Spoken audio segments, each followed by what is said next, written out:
Good morning. Good morning. Good morning. At least I respond to you. Thank you, Governor. I'm Joe Martens, the Commissioner of the Department of Environmental Conservation. We're here this morning to recognize and honor a very special group of men and women from the Department of Environmental Conservation. We had a very unusual event about a week ago up in the North Country, and I want to talk a little bit about that event and about the forest rangers, that a group that I've been associated with in one way or another for about 30 years, which gives you an idea how long I've been around this business. They have a very long and proud history. The forest rangers have been in New York State for 128 years. And they are no stranger to crises and emergencies. Just since I've started at DEC, we had spring floods, record spring floods in the spring of 2011, followed by Hurricane Irene, followed by Tropical Storm Lee, followed by Superstorm Sandy. And the Rangers in each one of those events have performed extraordinarily. Last week's rescue of 3 plane crash survivors is just the latest example of how vital our forest rangers are to protecting New Yorkers and the millions of people that visit New York State. They are a specially trained group, and they are very special men and women. On last Thursday evening at 6:32 p.m., DEC dispatch was contacted by the state police seeking forest ranger response to a plane crash in a wooded area near the Lake Placid Airport. The plane was a single-engine, 4-seater, homemade, that had set off earlier that day from Somerville, New Jersey for Lake Placid. 2 DEC Rangers initially responded to the Mount Joe trailhead on the Adirondack Lodge Road. Many of you will know it as you're coming into Lake Placid. It's on the left with the high peaks as a backdrop. They set off carrying cold weather gear for the crash survivors, and the Rangers thought that the crash was near Nye Mountain based on coordinates that were given to the Essex County 911 dispatcher by the persons in the plane. When they set out, the temperatures were in the single digits, and the temperatures would drop to below 0 that night. A short time later, a second team of 4 Rangers started up the same trail carrying equipment to evacuate the 3 men. State police did try to reach the site by helicopter, but had to turn back because of the severe weather and darkness. A forest ranger was in contact with the men by phone at the crash site. They had reported that they had erected a tarp to protect themselves, and they put on, I think, all available clothing. They were up for a ski trip, I believe, so they did have some good gear to keep them at least somewhat warm during the night. At 10:50, the forest rangers concluded that the coordinates that they had been given were incorrect. They literally got 3 miles into the backcountry. There was no plane, no survivors readily apparent, and they started back out. They did discover that the coordinates that were given them were given in an atypical fashion, and when they figured that out, they quickly reoriented themselves and discovered that the actual crash site was about 11 miles away to the west of Lake Placid near Big Burn Mountain. So the second group that had come in turned right around. They headed back out. So they had hiked in a mile, they hiked back out, they drove 11 miles, met another ranger on the Whiteface Inn Road west of Lake Placid, and then started to proceed again into the backcountry at the new coordinates. They were able to reach the crash site via snowmobile on the Jackrabbit Trail, and then they bushwhacked on snowshoes the remaining last half mile and did find the 3 survivors in good condition and remarkably in good cheer, although I would be in good cheer too if in the middle of the night I was greeted by a group of rangers carrying food and warmer supplies. All this unfolded, by the way, and I think I mentioned before, in the freezing cold, in the middle of the night, in deep snow. There was about 3 feet of powder on the ground, and over difficult terrain. For the Rangers here today, I'm sure they would say that this was all in a day's work, or in this case, a night's work. But I know that I rest a lot easier knowing that New York State has an elite group of first responders that are ready day and night to help when disaster strikes. I'm personally very proud of the heroism represented by this group, and also the other local responders. The state police was involved, the local fire department, and we have some representatives that I just want to call out. We have Captain John Tibbetts from the state police, Trooper Douglas Hoffman, and from the Lake Placid Fire Department, the First Assistant Chief, Tracy Lahart. We work very closely with all of the local responders, both at the state and local level, and I think throughout the state has been witnessed in all of the recent crises. We have a great working relationship at all levels. So I would like to introduce the Rangers and the dispatcher that are here with us today, and then I'm going to turn it over to the governor. First Ranger Lieutenant Charles Platt, with nearly 20 years of service as a Forest Ranger. Forest Ranger Kevin Burns, 14 years of service as a Forest Ranger. Forest Ranger Peter Evans, 14 years of service as a Forest Ranger. Forest Ranger James Giglinto, 17 years of service as a Forest Ranger. Forest Ranger Thomas Gliddy, 16 years of service as a Forest Ranger. Forest Ranger Joseph LaPierre, 14 years of service as a Forest Ranger. Forest Ranger David Russell, 8 years of service as a Forest Ranger. Forest Ranger Scott Van Laer, 16 years of service as a Forest Ranger. And Dispatcher Alicia Bodmer, 16 years as a dispatcher. Add it all up, there was 149 years of experience that was represented in this incident alone. And I think as a result of that 149 years, there's three very grateful visitors from New Jersey alive today, again, with very big smiles on their face. So I want to turn it over now to the governor, who is obviously no stranger to crises himself. I'd like to think that in the two or so years since the administration started, it's just been fiscal crises, legislative crises, which he's done an extraordinary job on, but it hasn't been. I mentioned all of those storms, hurricanes, tropical storms, Superstorm Sandy, and no one has traveled around the state more than the governor and directed the emergency response. I think the governor has been a national model, and I'd like to turn it over to him now. Thank you very much. Thank you. First, to Commissioner Martens, I want to be on record saying I like the clean-shaven commissioner better than the grizzly version, Grizzly Martens version. So I want to thank the commissioner very much for his good work and his kind words. It's very crisis to crisis. It has been a challenging couple of years, but the state is the better for it.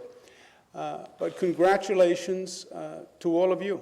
You know, we are so proud of what you've done. It is a story of tremendous skill and expertise that is tough terrain up there, and your ability, your skill, your professionalism to be able to accomplish what you did, to be able to track that plane, to be able to make that hike, that is extraordinary. And its skill and expertise meets courage. And that was amply demonstrated here. We all think, you know, what would I do in that situation? But you don't really know until you're in that situation. And you went above and beyond the call of duty.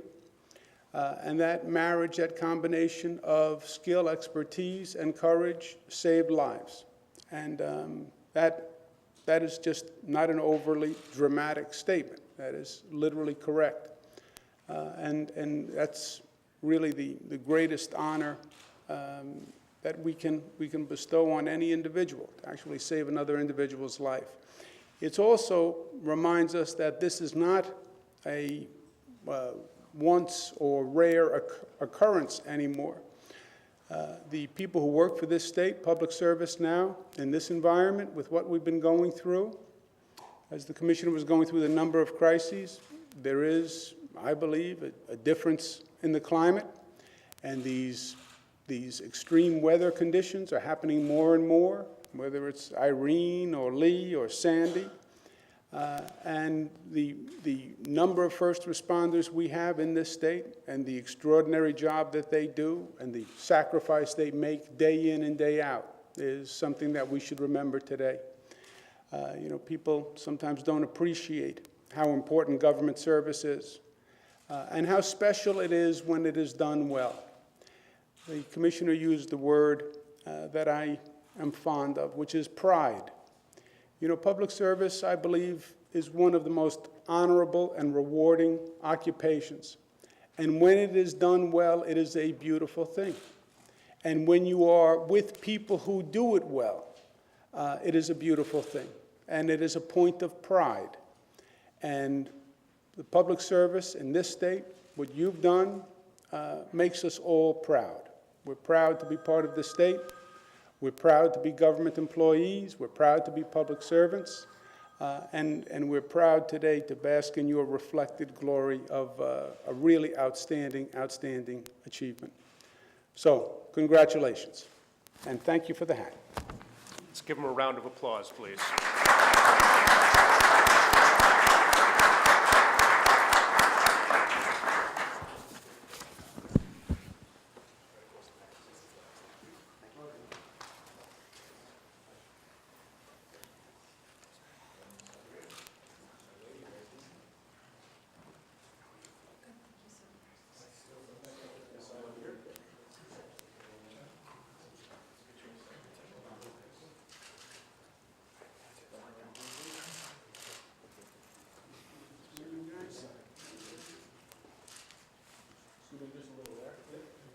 Come on, Joseph. Clean shaven, you can be in the picture. We wouldn't let him take any pictures before.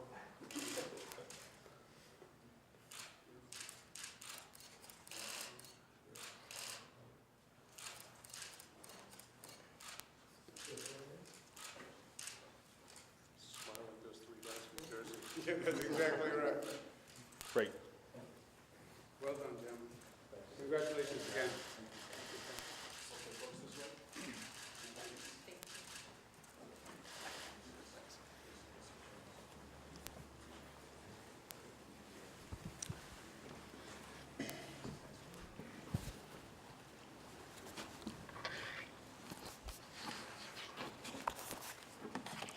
Any questions on this, myself or the Commissioner, or anything else?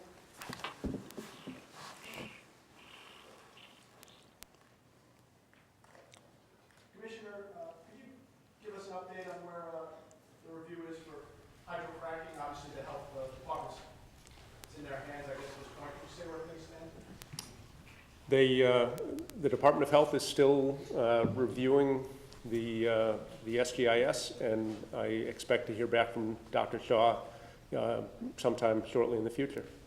Any time frame that to give you a sense of when that might be? I think we said, a few weeks at the budget hearing, and again, we're not on a specific timetable. He's going to complete the review as quickly as he possibly can.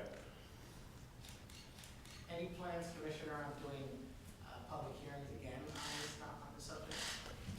Until we get the report, we do not have a plan of action. The Commissioner of Health will issue the report when it's ready, and then we'll see what the report says, and we'll let you know at that point. Governor, would you be open to approving the one-year release banking, the one-year moratorium that was introduced in the Assembly yesterday? I haven't seen the bill that they released in the Assembly. I'm comfortable with the process that we have underway now. And let's see what the Commissioner of Health says. Governor, legislative leaders just met with you and said that they were confident that there would be an on-time budget. I'm wondering if you have any concern about that. There are some sticky points on minimum wage and casino sightings we've heard about. I have concern about every day in this job, Jimmy. So yes, I have concern. We're working towards an on-time budget. We've had 2 on-time budgets. This would be the third on-time budget. It would be the 3rd on-time budget since about 1984, believe it or not. Not that there's any commentary on 1984. We've been working very hard to it, but there are a number of issues. They're complicated issues. There's a lot to do. It's a difficult time, difficult economic time, et cetera. We have a number of issues on the table that are challenging and that are controversial, I guess you could call it. So we're working very hard, and it's going well. But am I concerned? Yes. Would you take them out of the budget to get the budget done on time? Which item? Some items have to be done in the budget, right, or they can't be done. Minimum wage and gaming siting are two that are probably not considered necessary for the budget. Minimum wage, I've said you could do in the budget, and we're trying to do in the budget, and we're working very hard to do in the budget, but you could also do that later in the session. Casinos, you could certainly do in the budget or later in the session. There's been some talk of maybe wanting to restore some of the money that's going to be cut to disabled services. Would you be open to that? You know, I'm open to everything. Open to any option, conversation, discussion. When it comes to spending money, I'm open to spending money. I'm also resolved that you have to tell me where the money's going to come from. And that's the part of the conversation that tends to be more problematic. Everyone has a good idea on how to spend money. They're not as creative on how to find the money. And the parameters of the conversation are no new taxes. We're not going to raise revenues, so it has to come from within that set amount. Speaking of that, the speaker said he thinks there's going to be $400 million in additional revenue found tomorrow, I guess. Good. That's good. That'd be good. Oh, that's good news. I'll take the rest of the day off then. 400 million. Do you agree with that? Do you think that's possible for that to happen? To find 400 million overnight? Well, on the theory that anything is possible. I don't think it's probable. Governor, do you plan on including the gun law cleanup bill in the budget? And would you be open to any other kind of amendments that would be more substantive than technical corrections? You know, we're looking at technical corrections, Mike, and there's been a lot of conversation about the bill, obviously, and there are a number of provisions. So, you know, we're looking at this point on technical corrections because it was a complicated bill. There's no doubt about that. Are you considering more substantive changes or amendments or proposals? All the discussions we've had, I would call, are technical changes on the bill. I'm sorry, and will you put it in the budget? And I don't think we want to get it done in a timely way, but it's not really connected to the budget. It's not a budget. Obviously, the bill was passed outside of the budget. It was passed earlier in the year. So it's not really connected to the budget. Are you concerned that about half of the counties in the state at this point have passed resolutions opposing the law, calling for it to be Look, we've had this conversation a number of times. People don't agree about gun control. A lot of people believe the government has no right to control guns whatsoever. There should be no regulation by government on guns, period. Second Amendment is absolute. Statewide, as you know, it's about 70% of the people of the state support the types of provisions that we have in the bill. But that still is 30% of the people who don't support it. So we knew that all along. Look, one of the reasons why society hasn't done anything about guns, one of the reasons we've lost so many innocent lives, one of the reasons I've spent 20 years working on this issue, is because it's difficult. I mean, look at the conversation in Washington, D.C. You don't need to look at county resolutions. Look at the discussion in Washington. And you get a sense of the degree of difficulty and political differentiation on this issue. Governor, Mayor Bloomberg has suggested that the state should consider a ban on sugary sodas. Is that something that you would support or consider? It's not something that we are considering at this time. For not any reason, or Just, unnecessary? Do you think it? it's just we're not considering it. Haven't really studied it either. Governor, on finding arbitration, have you met with any New York City firefighters, policemen, corrections officers, or detectives concerning this? Betty, we've been meeting with everyone. Myself, personally, no. But the team has been meeting with everybody involved on the issue. And how is it going? You know, it depends on who you talk to on what side of the equation. The management, the elected officials, the mayors, et cetera, I think would make a big difference. The representatives of the labor unions are less enthusiastic about it. But, you know, it's also a question of, you know, we don't want change. We don't want, we want the status quo, and we want what we want. But it becomes a question of options. If we do nothing for a community that is under fiscal distress, financial distress. If a locality, a government, goes bankrupt, the equivalent of government bankruptcy is to go into a financial control board. The financial control board comes in, and it can change the terms of contracts. It can lay off public employees. It can roll back negotiated payments to public employees. So I think a financial control board is a far more harsh option than what we're talking about in binding arbitration. And it would be only for communities that are already in financial distress. So, well, we don't want any change, except that's not really the question. It's the options. It's what change do you want? And if we don't help a community that is in fiscal distress and that community goes to a financial control board, what happens then? And now the choice is really A or B. And that's the conversation we've been having. Governor, isn't this primarily focused on New York City or the borough? It's communities that would be in fiscal distress.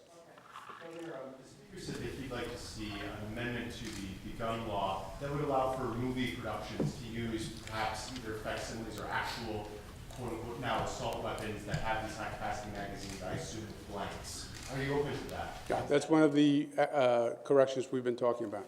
We have to talk about the details of it, but the basic concept of should you be able to use these types of guns in movies? The answer is yes. We do spend a lot of money in the state bringing movie production here, post-production here, so obviously we would want to facilitate that. Production companies complain about that or brought that to your It's been I don't know that it's a real issue, Glenn, because they don't use real guns. Apparently, they have blanks or they have phony magazines or something. So I don't know that legally it would even be classified as an assault weapon if it's a phony gun. But, people want certainty, and I don't see there's no reason not to make a change like that to give people an industry comfort, especially when it's an industry that we want to be doing business in the state.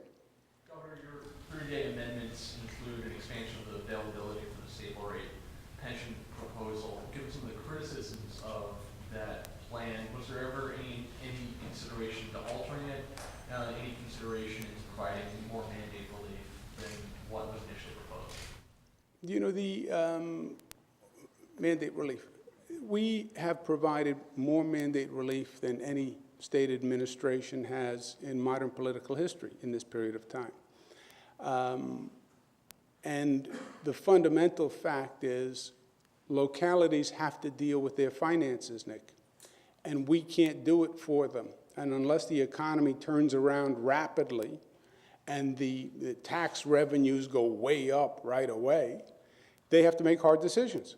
Now, I know what that's like because we've had to make those hard decisions here for the past 2 years. We walked in the door, we had a $10 billion deficit, and we had a promise that we couldn't raise revenues. So we had to negotiate labor contracts, we had to do downsizing, we had to take very drastic measures that were not pleasant. So I understand what that's like. Did I want to say to Washington, well, you should just send me money and make all these problems go away? Yes, in truth, I did want to say that. I actually didn't say it at the end of the day, but I wanted to say it. But Washington wasn't in a position to send us money anyway. And even if they did, my guess is Washington would say, look, you have to restructure your finances. Because if you get a one-time subsidy, you're going to need that one-time subsidy year after year after year after year. And unless you have a continuing source of subsidy, ad infinitum, you're eventually going to hit this problem, which is the numbers don't add up. The numbers have to add up at the end of the day. And for local governments, their numbers have to add up.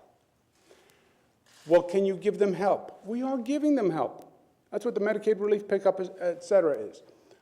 Also, the pension smoothing idea is a financially intelligent way to get them short-term assistance. Pension smoothing is, the cost of pensions is very high this year and especially in the next few years. We passed Tier 6, and the cost of pensions goes down dramatically in the out years.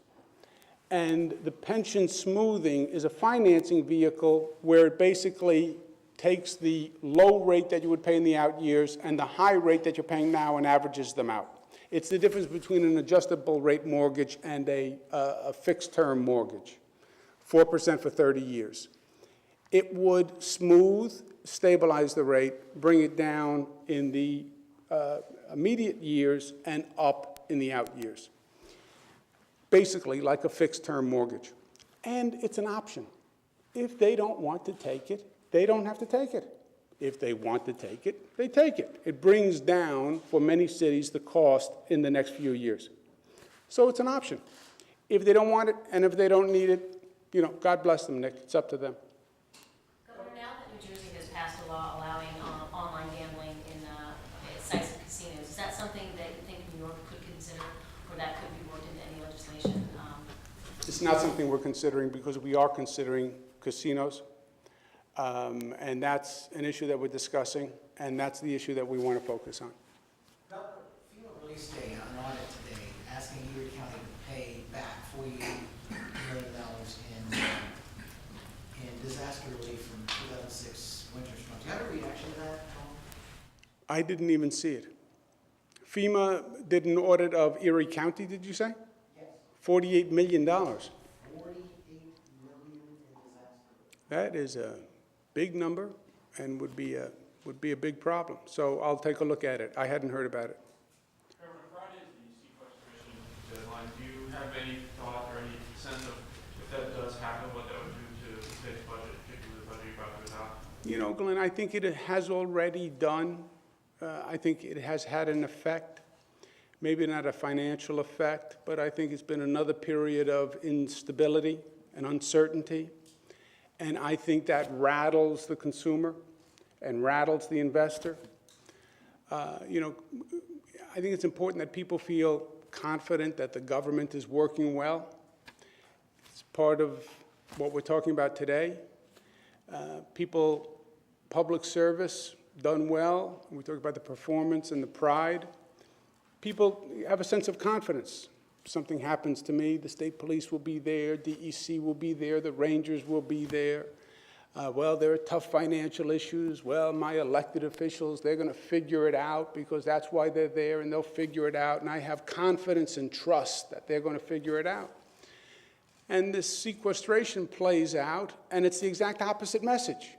And everybody's pointing fingers, and everybody's yelling at everybody, and, you know, it's destabilizing from the source that is supposed to be providing stability, which compounds the problem, I think. Financially, it will not be as impactful on the state government as it would be on individuals, because it's more assistance that goes to individuals. But even if they resolve it, I don't think it's correct to say, well, then it has had no effect. It has had an effect, and it's been a negative effect. It's the exact opposite of what we've been trying to do here for 2 years. Why? Because we've seen this sequestration instability play out in Albany for 10 years. More. It's the longest running play. April 1, the state's supposed to have a budget. Oh, surprise, surprise, a late budget. 1 week late, 2 weeks late, latest budget in history, you know, all these. And it was just that, you know, it lacked, not only did it not generate a sense of confidence, but it actually destabilized your confidence. So I think the sequestration has had an effect. I hope they get it done because the financial effect on individuals could be especially devastating. That might then have secondary impacts on government because, if you destabilize people, you destabilize the economy slows, then government feels it. Governor, as a follow-up to that, what has it done for your own confidence in the federal government? I'm an optimist.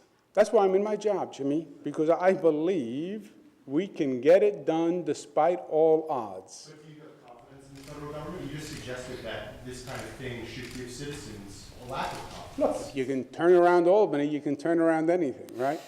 I was in the federal government for many years. I have great respect for the federal government, and it's done a lot of good work.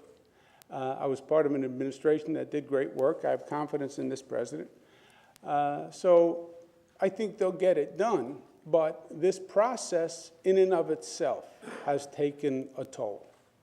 Governor, there was a story over the weekend that your campaign's about to embark on a major fundraising effort, raising money in a number of states, big events, I guess a concert with Paul Simon.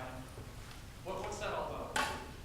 It's about raising money, is what that's about. That's what that, it's not about the music, Kyle, I can tell you that much. Paul Simon is great, but But is it about New York or 2016? it's about, is it about New York or 2016? It is about the state of New York and my campaign in the state of New York. Why Florida? You were reportedly taking 2 trips to Florida. Why Florida? It's for it's about the fundraising.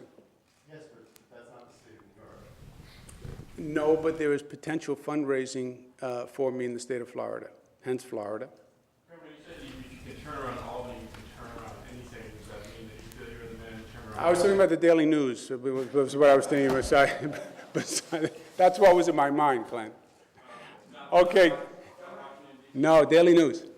Thanks, guys. Thank you very much. Congratulations again, gentlemen.